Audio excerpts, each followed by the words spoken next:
Wala akong message sa pinuno ng War on Drugs. Ito po ay mensahe ko kay Roa Duterte, no? Kay Rodrigo Duterte. Gusto ko marinig mo ang... Ito po talaga ginawa ko to. Pag may naiisip ako, isinusulat ko po siya. So, pag may biglang pumasok sa isip ko, isinusulat ko po siya. So, bakit? Ang unang nakalagay dito, bakit? Bakit sa mga panahon ng war on drugs, wala man lang tumutulong sa amin? Takot? Takot silang kausapin kami dahil maaari din silang mapagbintangan na protector ng mga adik o kaya tingin sa kanila ay mga adik din. Tapos po, ako na po, Carty na. Ako na po, nahiya po.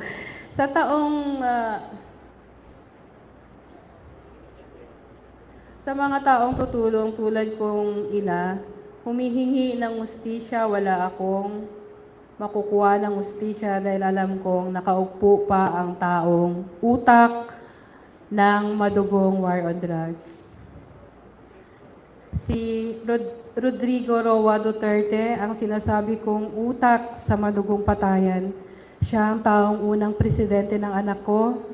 Kung si Raymart, isa siya sa mga hinahangaan ng anak ko at makatao at makahirap. Pero siya din pala yung magiging dahilan ng kanyang pagkamatay. Dahil sa war on drugs niya, damay ang anak kong si Raymart Chapo, wala pong due process. No? Patay agad. Pinatay mo ang mga pangarap ng aking anak. Tiwala kong pag ikaw ang naging presidente, baka gumanda ang takbo ng bansang Pilipinas. Naniniwala akong kaya mong sugpuin ang droga, pero mali pala ang lahat. Naloko mo ako at ang aking anak. Sa matamis mong magsalita, isa ka palang kaibigan ng mga drug lord at protector ng mga ito.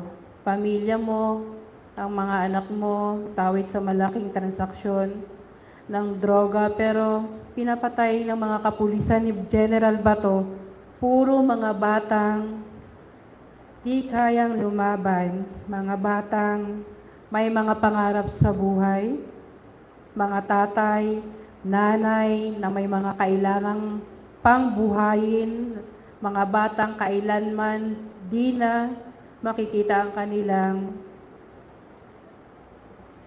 mga magulang. Nakakalungkot po. Nakita ko kung gaano ka kawalang hiyang presidente, isa kang salot sa bansang Pilipinas. Kung ano man ang nangyari sa iyo ngayon, dahil yan ay bunga ng tinanim mo sa mga panahong ikaw pa ang naging presidente sa bansang Pilipinas. Sayang, ang buhay ay isa lang. Ang buhay lahat ng bilyon, milyon, at kapangyarihan ay iiwan mo ito pag ikaw ay mamatay. Ang lahat ay walang halaga po. Yun lang po. Salamat po. So, sa ngayon,